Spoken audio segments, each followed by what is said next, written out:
Universiteti i Shkodrës ka kërkuar një rritje të buxhetit pranë qeverisë shqiptare për vitin 2026 për shkak se është rritur numri i bursave, por edhe i programeve të reja të studimit. Një gjë të tillë, rektori Tonin Gjuraj e bëri të ditur gjatë mbledhjes së Senatit Akademik. Çështja e parë që dëshiroj të ndaj me ju, ose më mirë lajmi i parë, është vizita e presidentit të Republikës ditën e shtunë në mjediset e Universitetit të Shkodrës Luiz Gurakuqi për ditën e alfabetit.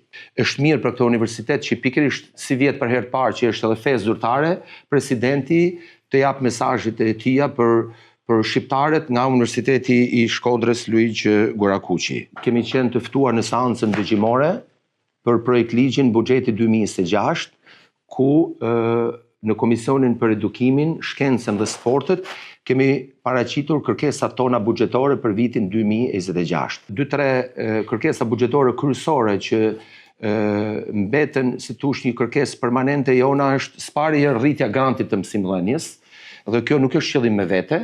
Pra ne kemi kërkuar 700 milion nga 629 që ka qenë vjet. Kam përforcuar kërkesën që një prej 2 godinave, ose godina ish sanatoriumit, edhe një herë theksoj, ose godina ish spitalit psikiatrik, t'i kaloj në pronësi Universitetit të Shkodrës Luiz Gurakuqi. Rektori i Gjuraj u shpreh se Universiteti i Shkodrës ka bërë kërkesë edhe për akreditimin e 39 programeve të studimit, ndërsa kërkoi nga Fakulteti i Shkencave Shoqërore që të hapet një program bachelor për studimet albanologjike, nxitur nga një kurs që do të jetë për certifikimin e gjuhës shqite.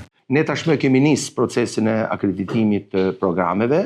Janë 3 programe që strehohen tek Fakulteti i Shkencave të Edukimit, që ka nisë procesin e akreditimit, dhe kemi aplikuar për akreditimin e të gjitha programeve studimit në këtë universitet. 39 programe studimit.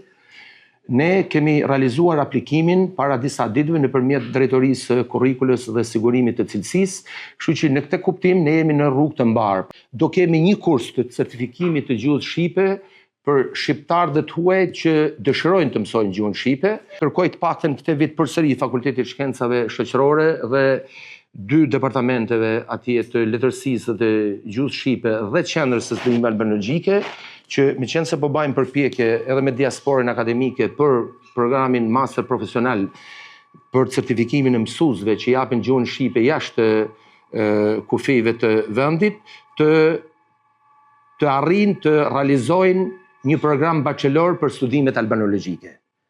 Unë mendoj që është koha duhur që ne të bëjmë një përpjekje të tillë. Një nga pikat që parashikohet të ndryshojnë në ligj është mësimi blended, para i përzier, edhe fizikisht siç është sot, por edhe online. Në mbledhjen e Senatit, rektori Tonin Gjuraj tha se vitin e ardhshëm puna në shkollat e mesme për të thithur sa më shumë student për Universitetin Luiz Gurakuqi do të fillojë që në muajin mars, më herët se vitet e mëparshme.